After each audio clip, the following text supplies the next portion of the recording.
Nakalimutan nyo na yung mga boundaries nyo, ha? Nakalimutan nyo na yung mga boundaries. Unang-una, hindi nyo kami binabayaran dito para maging tauhan at maging robot at maging katatawanan sa harapan. Pangalawa, hindi ako nag-board exam para hindi irespeto ng mga katulad nyong wala pang nararating sa buhay.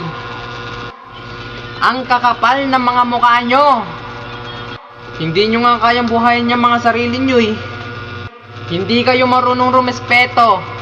Board exam din kaya kayo para malaman nyo. Para malaman nyo kung hanggang saan lang kayo. Baka nga hindi kayo makapasa eh. Sa ugali nyong ganyan. Hindi na nga kayo matatalino. Ang sasama pa ng ugali nyo. Wala kayong mararating. Ako na ang nagsasabi sa inyo. Wala kayong lugar sa mundo. Bumaba ka na dun. Natatawa ka pa.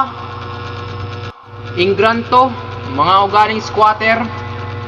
Walang mararating sa buhay. O ano, sumagot kayo. Sumagot kayong lahat. Ano masasabi nyo? Yun lang guys. Ay, salamat sa panonood guys. Sana ay mag-like kayo, mag-follow, at mag-share. Salamat sa panonood. Bye-bye.